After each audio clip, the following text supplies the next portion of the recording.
describe him to me. And Muslims, look at the description of your Rasul. And for some, this would be the first time you hear what your Prophet looked like. I saw a man of striking appearance. ظاهر الوضاء أبلج الوجه, radiant face, حسن الخلق, beautifully created. لم تعبه السجلة, his belly wasn't protruding. ولم تزر به السعلة, nor was his head disproportionate and small. وسيم قسيم, proportionate and delicate, finely made, a specimen of a creation. في عينيه دعج, in his eyes there was a contrast. The dark was immensely dark, the white was excessively white. وفي أشفاره وطف, and his eyelashes were long. وفي صوته صهل, and in his voice was a natural echo. وفي عنقه سطع, and his neck was elegantly long. وفي لحيته كثافة, his beard was full and thick. أزج أقرن, his eyebrows were arched, but they were not joined, it was separated. In summit فعليه الوقار, when he was silent, dignity covered him. وإن تكلم سماه وعلاه البهاء, and when he spoke, it was audible and clear, almost commanding and overtaking. أجمل الناس وأبهاهم من بعيد, from afar the most striking and outstanding in appearance. وأحسنهم وأجملهم من قريب, and when he came near, the best of them and the most handsome of them in closeness. حلو المنطق, such an exalted and sweet level of logic. Like when he used to speak, it was so coherently logical, it was smooth and easy to understand.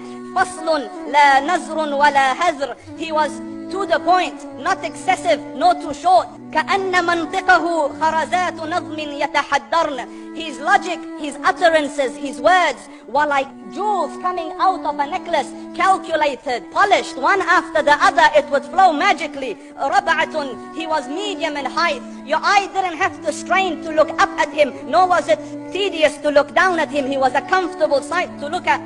له رفقاء يحفون به, he had friends, the people that were with him, they were working around him to try to serve and protect him.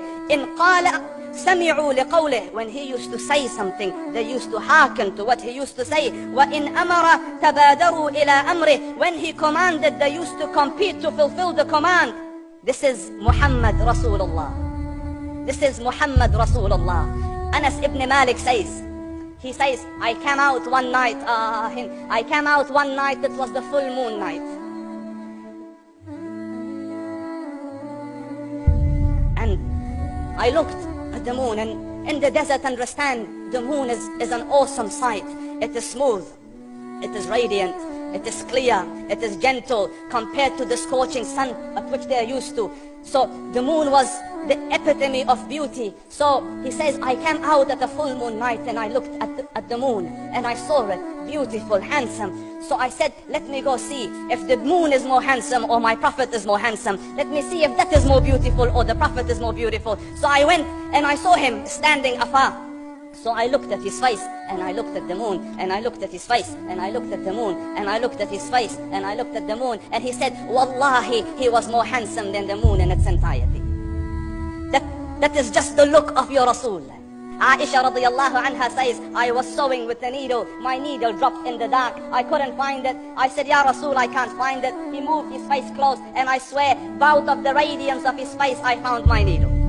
And the Prophet sallallahu alayhi wasallam was mind-bogglingly handsome, but his handsomeness was covered with waqar and jalal and hayba. The Sahaba say, when we used to sit at his feet, two feelings conflicting would come on the heart. The first one, you wanted to look at him.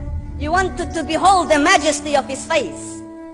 And when you wanted to look up, shyness used to overtake you, so you used to look down. Amr ibn al-As says, I sat with him many times, but if you ask me to describe his face, I can't describe it.